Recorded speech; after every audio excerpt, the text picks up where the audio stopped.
नमस्कार, आप सभी का स्वागत है डीडी न्यूज पर। आप देख रहे हैं बाजार इस हफ्ते। आखिरी कारोबारी सत्र जो रहा उसमें घरेलू जो शेयर बाजार थे वो गिरावट के साथ बंद हुए और दिन भर का जो कारोबारी सत्र चला जिसमें सेंसेक्स और निफ्टी में दबाव देखा गया। मिड कैप इंडेक्स जो था वो सपाट स्तर पर बंद हुआ। खासतौर पर निफ्टी बैंक इंडेक्स में भी जबरदस्त गिरावट देखी गई। सेक्टोरल आधार पर देखें तो ऑटो, रियल्टी, एफएमसीजी शेयर्स में खरीदारी देखने को मिली। फार्मा और पीएससी इंडेक्स भी बढ़त के साथ बंद हुआ, लेकिन बैंकिंग, आईटी और मेटल शेयर्स में दबाव देखा गया। तो आपके मन में भी अगर कई सवाल हैं, आप जानना चाहते हैं शेयर मार्केट का हाल, कैसी रहेगी स्टॉक्स की चाल, कहां निवेश करना होगा बेहतर विकल्प, कौन सा सेक्टर देगा बेहतर रिटर्न, इन तमाम सवालों के जवाब देंगे हमारे साथ जुड़े मार्केट के विशेषज्ञ। लेकिन उससे पहले आपको बताएं कि अपने सवाल पूछने के लिए आप कर सकते हैं हमारे इन नंबर्स पर कॉल। लगातार नंबर फ्लैश हो रहे हैं, नंबर आपको बता देते हैं 011-233-87031 और दूसरा नंबर है 2309-7670। तो आपका तारुफ पहले जो मेहमान हमारे साथ जुड़े हैं उनसे कराते हैं। हमारे साथ नरेंद्र वाधवा जी जुड़े हुए हैं, स्टॉक एनालिस्ट हैं, आपका बहुत बहुत स्वागत है। साथ जुड़े हुए हैं Sandeep Jain ji, director trade Swift, आपका भी बहुत बहुत स्वागत है। नरेंद्र जी, पहला सवाल यहाँ पर ये है कि हमने देखा कि ये काफी वॉलेटाइल हफ्ता रहा और आखिरी कारोबारी सत्र जो था वो गिरावट के साथ बंद हुआ। आगे आने वाले हफ्ते के लिए अहम ट्रिगर्स क्या हो सकते हैं? पहले तो मैं सब दर्शकों को वर्ल्ड इन्वेस्टर वीक का पहले संदेश देना चाहता हूं। ये पूरे साल में अक्टूबर के महीने में मनाया जाता है, आईओस्को इसको मनाता है। इसके अंदर MIIs, एक्सचेंजेस, एसोसिएशन सारे इन्वेस्टर को एजुकेट करते हैं, बताते हैं क्या इन्वेस्टमेंट करनी चाहिए, क्या डू एंड डू नॉट्स हैं और किस किस सेक्टर्स के अंदर, किस किस एसेट क्लासेस के अंदर इन्वेस्ट करना चाहिए, ये बताया जाता है। तो मेरी तरफ से सबको मुबारक हो।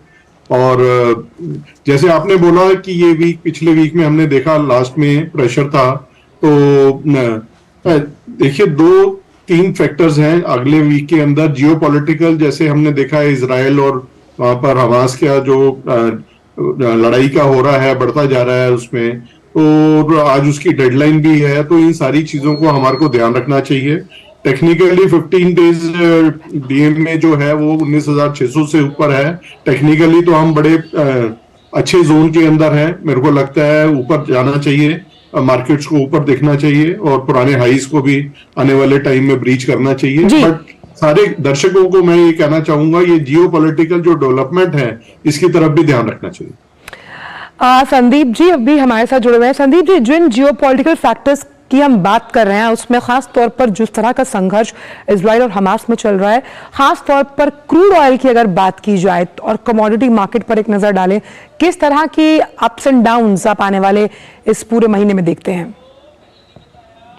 First of all very good morning. और वाधवा जी ने राइट टोन सेट किया और टोन ये था कि वर्ल्ड इन्वेस्टर वीक चल रहा है। सो बहुत ही happy investors week also and happy Navratri also, और बहुत ही बढ़िया दिन है। बट एक चीज है कि मार्केट्स में समहाउ जो क्रूड ऑयल का आपने सवाल पूछा उसको लेकर ही मैं पहले जो जियोपॉलिटिकल टेंशन है ये सर्टेनली देखिए प्रॉब्लमेटिक तो है, बट एज सच जो संडे को मार्केट्स मतलब मंडे को जो मार्केट्स खुले वो खराब खुले, फिर ट्यूसडे को रिकवर हुआ, फिर वेडनेसडे को रिकवर हुआ, फिर थर्सडे को सुस्त रहा, फ्राइडे को एक नॉर्मल रहा। सो इंडियन मार्केट्स काफी रेजिलिएंट है। मुझे ऐसा लगता है कि इंडियन मार्केट्स को लेकर कोई ज्यादा प्रॉब्लम नहीं है। बट यस, क्रूड है, डॉलर है, अगर यहां प्रॉब्लम रहती है, डॉलर इंडेक्स है वो काफी मजबूत है, डॉलर मजबूत हो रहा है, क्रूड मजबूत हो रहा है, इवन फ्राइडे की शाम को गोल्ड और सिल्वर भी मजबूत हुए थे। तो ये सारे अगर चीजें मजबूत रहती है तो सर्टेनली मार्केट्स में कॉशियस रहना ही समझदारी है। मुझे ऐसा लगता है कि जैसा कि वाधवा जी ने कहा, टेक्निकली तो स्ट्रांग हो रखा है, एक सपोर्ट भी ले रहा है, तो एक टाइट रेंज में मार्केट सपोर्ट लेता है। 19,800 को क्रॉस करने में दिक्कत आ रही है मार्केट को, so let's see, fingers cross. मुझे लगता है कि कॉशियस रहने का समय है, बहुत ज्यादा एक्सपीरियंस के साथ अननेसेसरी बाइंग नहीं करे। और फिर रिजल्ट सीजन शुरू हो गया है और रिजल्ट्स में हमें देखना होता है कि कैसे रिजल्ट्स आ रहे हैं। सो ओवरऑल रिजल्ट्स को देखिए, सेक्टर स्पेसिफिक रहेगा और स्टॉक स्पेसिफिक एक्शन देखने को मिलेगा। सेक्टर्स की अगर बात की जाए नरेंद्र जी, खास तौर पर हमने देखा कि जो अर्निंग्स अभी आई हैं, आईटी जो सेक्टर है रेजिलिएंट परफॉर्मर रहा है। उस लिहाज से आने वाले समय में किस तरीके का पोर्टफोलियो तैयार करने का आप सलाह देंगे, इस पर बात करेंगे। लेकिन हमारे साथ हैदराबाद से हमारे पहले कॉलर शरद जी जुड़ गए हैं। शरद जी, पूछिए अपना सवाल। मेरे पास वोल्टास के 1200 शेयर्स हैं, बताइए क्या करना चाहिए। सर वोल्टास के 1200 शेयर्स हैं, पूछ रहे हैं कि किस तरह क्या किया जाए भविष्य में उनका। मेरे लिए है संदीप जी, जी, के जी। लिए।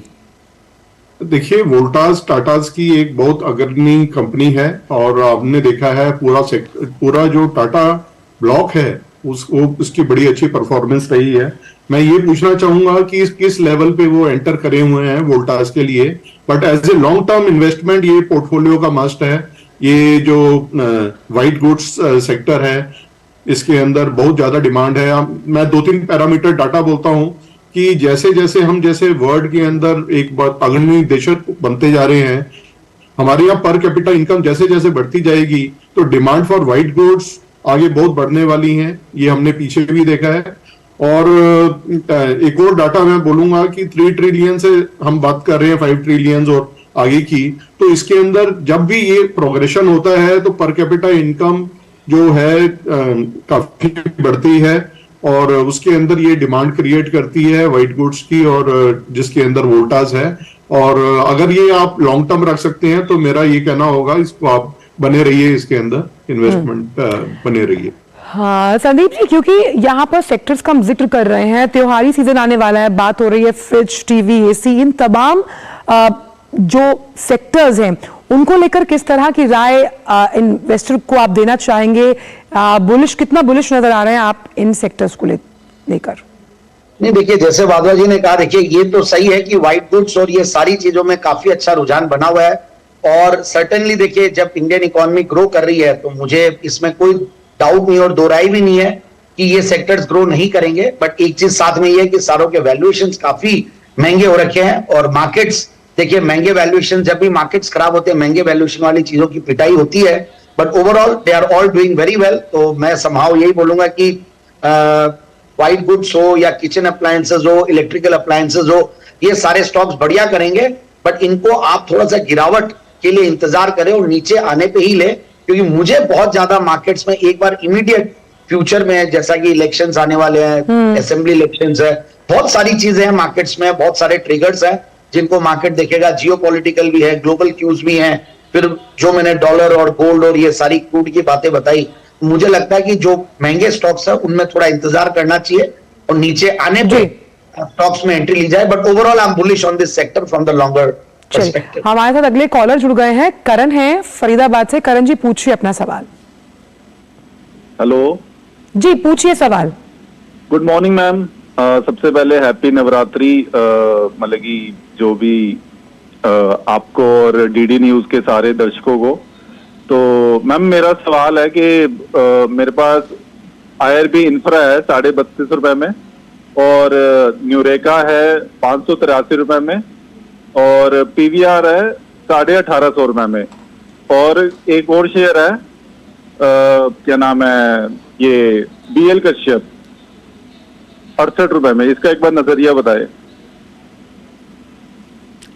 संदीप जी, किस तरह की आप राय देना चाहेंगे इनको, इनके तमाम स्टॉक्स को लेकर? एक मिक्स्ड बैग है इनके पास स्टॉक्स का।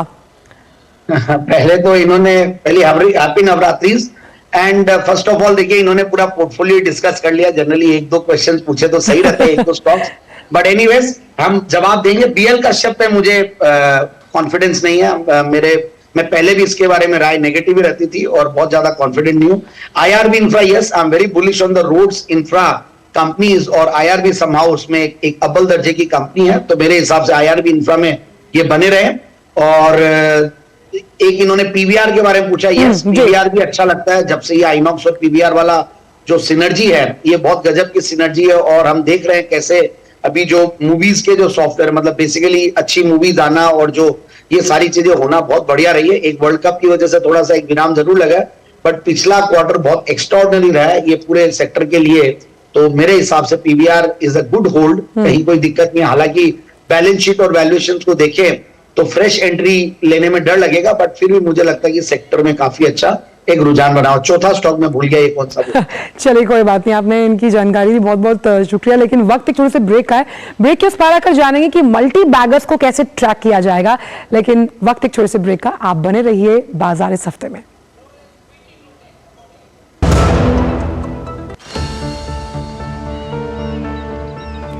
जो बनकर मेरा हमसफर आएगा, सिर्फ उसी को फर्क नजर आएगा।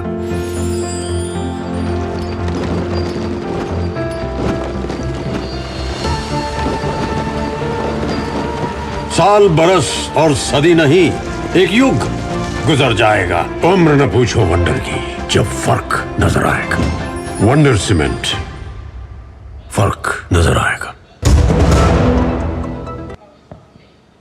ब्रेक के बाद सभी का स्वागत है हमारे खास शो बाजार इस हफ्ते में। हमारे साथ लगातार दो स्टॉक मार्केट एक्सपर्ट जुड़े हुए हैं। सवाल नरेंद्र जी आपसे भी मेरा ये है और साथ ही साथ संदीप जी आपसे भी कि मल्टी बैगर्स की पहचान क्यों, कैसे की जाए, क्योंकि लगातार हमारी कोशिश ये होती है कि यार एक या दो स्टॉक्स जो बेहतर रिटर्न दे। तो मल्टी बैगर्स की पहचान करने के लिए किन फैक्टर्स को ध्यान में निवेशक को रखना चाहिए? देखिए, संदीप हैं इसमें एक्सपर्ट हैं, ये स्मॉल कैप में और मिड कैप में ये बताते हैं। बट मैं अपना, क्योंकि मार्केट्स में हैं इतने सालों से ऑब्जर्व करते हैं कि देखिए जिसके अंदर कई रेशियोज हैं, अभी वैल्यूएशन की बात करी संदीप जी ने भी, तो वैल्यूएशन जिसकी लॉन्ग टर्म ग्रोथ है, अगेन जैसे मैंने पहले कहा था, इंडिया एक ग्रोथ स्टोरी है। यहाँ पर कई सेक्टर्स जो हैं उसके अंदर मल्टीपल इसके अंदर एक्टिविटी होने वाली है, उस वही चीज रिफ्लेक्ट करेगी उन स्टॉक्स के अंदर। जैसे इंफ्रा के हम बात कर रहे थे, पिछले कॉलर ने भी पूछा था। एक इंफ्रास्ट्रक्चर एक ऐसा सेक्टर है जहां पर देखिए आपको इकोनॉमी देखनी है, फिर कंपनीज देखनी है, फिर देखना है एक सेक्टर देखना है, फिर कंपनी देखनी है। तो हमको लगता है इंडिया एक पहला जो टिक है वो है इंडिया ग्रोथ स्टोरी है। दूसरा सेक्टर इंफ्रास्ट्रक्चर, जहां पर हमारे को समझ आती है कि डिफेंस सेक्टर है, इंफ्रास्ट्रक्चर सेक्टर है, या इंफ्रा से रिलेटेड जो उसके मटेरियल के सेक्टर हैं, ये बहुत ज्यादा आगे मल्टी बैगर बनने वाले हैं। तो उसके अंदर अगर वो आइडेंटिफाई करेंगे इन्वेस्टर तो उनको बहुत मिलेगा। एक और चीज मैं बोलना चाहूंगा, हर एक शो में मैं जब भी आया हूँ ये बोला हूँ कि नया इन्वेस्टर बहुत जुड़ रहा है, अगर वो उसको मार्केट में पार्टिसिपेट करना है तो म्यूचुअल फंड एक बहुत अच्छा रूट है। वो उसके लिए एक्सपर्ट्स होते हैं जो म्यूचुअल फंड में होते हैं, तो वो आइडेंटिफाई करते हैं। इस पर बिल्कुल बात करेंगे हम आपसे, लेकिन हमारे साथ लगातार कॉलर्स भी जुड़ गए हैं। संदीप जी से भी इसका एक क्विक रिएक्शन लेंगे, लेकिन हमारे साथ अश्मित जुड़ गए हैं मुंगेर से। अश्मित पूछिए अपना सवाल। जी नमस्कार मैम, मेरे पास बैंक ऑफ इंडिया का शेयर है, 87 रुपया में खरीदे थे, अभी लगभग 106 रुपये हो गया है। उस शेयर को रखना चाहिए या उसको सेल कर दें मैम? दोनों एक्सपर्ट मौजूद हैं जो सवाल का जवाब देना चाहे, बैंक ऑफ इंडिया के बारे में जानना चाह रहे हैं अश्मित। ठीक है, मैं ले लूं बाबा जी? जी जी जी बिल्कुल। या देखिए, ये स्टॉक बढ़िया इन्होंने समय पे पिक किया है। 87 was a good price and somehow मुझे पीएसयू स्टॉक्स बढ़िया भी लग रहे हैं, तो बिल्कुल ये बने रहे इसमें। यूनियन बैंक है या आपके बैंक ऑफ इंडिया है, बैंक ऑफ इंडिया अच्छा कंसोलिडेशन के बाद बहुत ज्यादा मतलब मूव भी नहीं किया और ऊपर के लेवल से बहुत करेक्टेड भी है, तो I think it's a great stock. Indian bank हो, पीएनबी हो, एसबीआई हो, इवन बीओबी है, बीओबी की एक नेगेटिव न्यूज जरूर आई थी, but overall I am bullish about the PSU stocks. और मुझे लगता है कि जो सरकार ने इतना एक्शन लिए एनपीएस को लेकर और सारी चीजों को लेकर, अब सब इसमें दिखने लगा। So better stick to it and बधाई हो आपको, आपने अच्छे लेवल पे लिया और अच्छे प्रॉफिट्स हो गए। हम जब कैशलेस इकोनॉमी की बात करते हैं तो उसमें डिजिटल ट्रांजैक्शंस का बहुत बड़ा रोल है। संदीप जी, खास तौर पर जो पेटीएम जैसा स्टॉक है, क्या लगता है कि किन वैल्यूएशंस पर फंडामेंटली अगर देखा जाए तो क्या इन्वेस्टर के लिए सही मौका है जब हम इस तरह के जो अनएक्सप्लोरेबल सेक्टर्स हैं उसमें निवेश करने की बात करते हैं, क्योंकि ये वर्ल्ड इन्वेस्टर वीक है उस लिहाज से? देखिए, मैं समहाउ बहुत ज्यादा बुलिश नहीं रहता हूं पेटीएम को लेकर, और जो दूसरे भी न्यू एज कंपनीज जो लिस्ट हुई है उनमें बहुत ज्यादा पैसा बना नहीं है। हालांकि अब थोड़ा जोमेटो और पेटीएम ये सब नीचे के लेवल से अच्छा बाउंस किया और जोमेटो तो आउट परफॉर्म ही किया है। सो पेटीएम को लेकर आई am not very bullish, but yes somehow अब यह कि वैल्यूएशन दिखता है और पहले जो एक्सुबरेंट वैल्यूएशंस थी उनसे अब नीचे आने के बाद एक बॉटम फिशिंग हुई है और अब चीजें बेहतर भी होने लगी है कंपनी के साथ भी। तो मुझे लगता है कि ये सारे स्टॉक्स करेंगे अच्छा, बट ये नहीं पता कि कौन सा स्टॉक करेगा। और ये न्यू एज कंपनीज जो है इनमें कंपटीशन भी पूरा है, स्टार्टअप स्पेस है तो फंडिंग आती है। तो लिस्टेड स्पेस में क्या होता है, हमें डायरेक्ट नंबर्स देखने होते हैं, वहां पे प्राइस टू सेल्स और कई दूसरे पैरामीटर्स पे चलता है, परसेप्शन पे चलता है। पर जब मार्केट्स में आ जाते हो तो आपको अर्निंग्स पे चलना पड़ता है। तो अर्निंग्स अभी इन कंपनियों में दिखती नहीं है, तो अर्निंग्स बहुत इंपॉर्टेंट फैक्टर है। So I am not very comfortable recommending these stocks at these levels, क्योंकि वैल्यूएशन अभी भी समझ नहीं आ रही। चलिए, और महाराष्ट्र से हमारे साथ अगले कॉलर भी जुड़ गए हैं, अशोक जुड़े हुए हैं। अशोक जी, पूछिए अपना सवाल। मैडम, मेरा सवाल ये है कि मैंने उजास एनर्जी के 200 शेयर लिए थे एट द रेट ऑफ 12.57। मेरा कहना है कि हम उसमें बना रहना चाहिए, एग्जिट लेना चाहिए। नरेंद्र जी, मैं पास करूंगा संदीप को, मैं ट्रैक नहीं करता ये। संदीप जी आप ये कौन सा स्टॉक के बारे में एक बोल बार रहे हैं? कौन सा अशोक जी है? आप स्टॉक का नाम क्लियरली स्पेसिफिकली बताइए, क्या नाम है? उजास एनर्जी।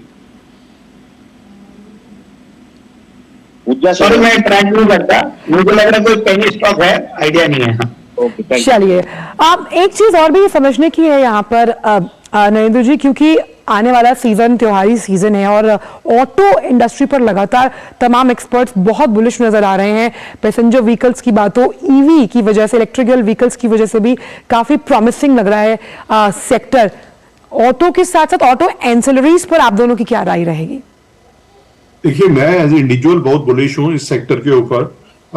एक तो जो सीजन आ रहा है इसके अंदर हमारी मैक्सिमम बाइंग होती है, जो कि नवरात्रास और दिवाली और ये पूरा सीजन होता है। दूसरा, हमने ये देखा है कि आफ्टर कोविड एक पेंटअप डिमांड थी, जो कि जिसके अंदर ये सारी इस इंडस्ट्री ने काफी अच्छी परफॉर्मेंस दी है।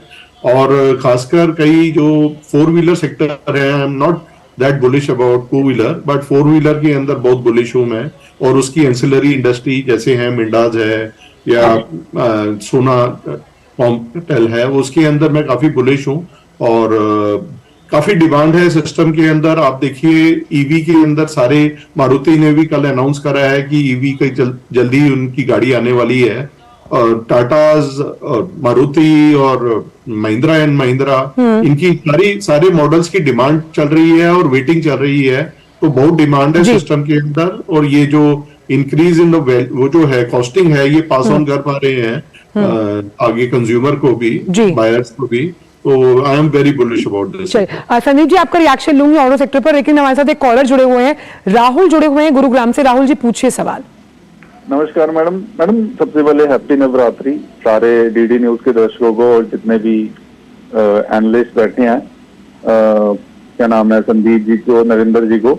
मेरा सवाल है कि नुरेका के शेयर है मेरे पास 583 रुपए में, 800 शेयर है जिसमें नुकसान हो रहा है मुझे, और एक है TPML के 107 रुपए में। तो इसका एक बार नजरिया बताइए, नुकसान हो रहा है मैडम अभी। संदीप जी, आप लेना चाहेंगे सवाल? या देखिए, न्यूरेका तो मैं ट्रैक नहीं करता और मुझे समाओ न्यूरेका को लेकर बहुत ज्यादा मेरा कोई ओपिनियन नहीं है, and I was never bullish.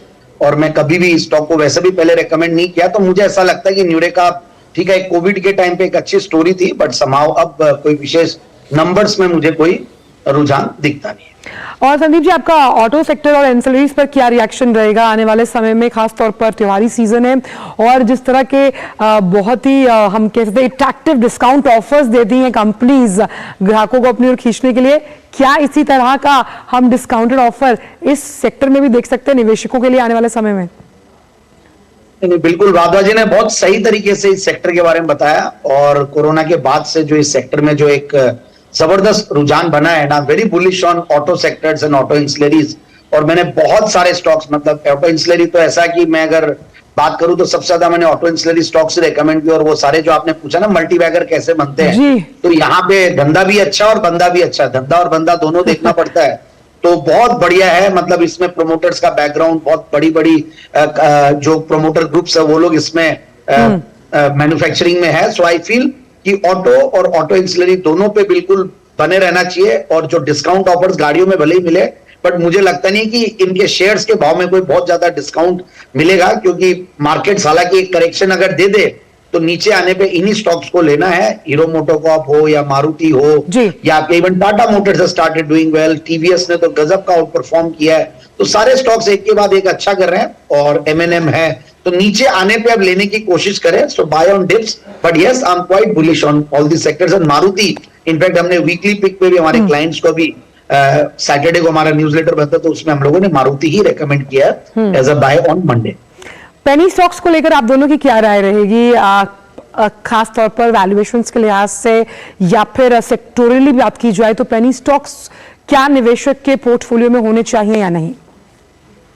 देखिए, पेनी स्टॉक को मैं एज ए सेगमेंट मैं ये नहीं कहता, जैसे कई एनालिस्ट कहते हैं बिल्कुल अवॉइड करना चाहिए। आपने मल्टी बैगर्स की बात करी, कई जगह कई जो ये पेनी स्टॉक्स होते हैं ये मल्टी बैगर बनते हैं, बट इस वक्त जो हम फेज में हैं मार्केट के, यहाँ पर रनअप काफी हो चुका है इन स्टॉक्स का और हमारे को बड़ा कॉशियस रहना चाहिए। हमने जियोपॉलिटिकल बात भी करी है, वहां पर टेंशन है, तो सबसे ज्यादा जो करेक्शन होती है वो पेनी स्टॉक्स में होती है, तो इस टाइम पर अवॉइड करने चाहिए।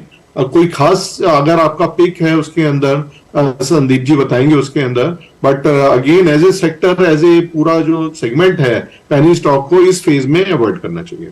चलिए, इस पर भी एक रिएक्शन संदीप जी का भी लेंगे, लेकिन वक्त अभी छोटे से ब्रेक है। ब्रेक के उस पार आकर जानेंगे कमोडिटी मार्केट किस तरफ इशारा करता हुआ। सीजन आज नवरात्र का शुरू हुआ है, सोने और चांदी को लेकर किस तरह का आपका रुख रहना चाहिए, लेकिन वक्त एक छोटे से ब्रेक का है।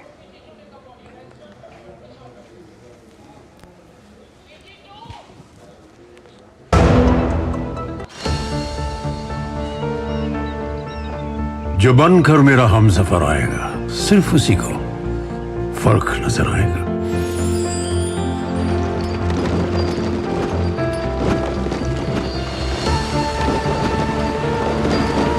साल बरस और सदी नहीं, एक युग गुजर जाएगा। उम्र न पूछो वंडर की, जब फर्क नजर आएगा।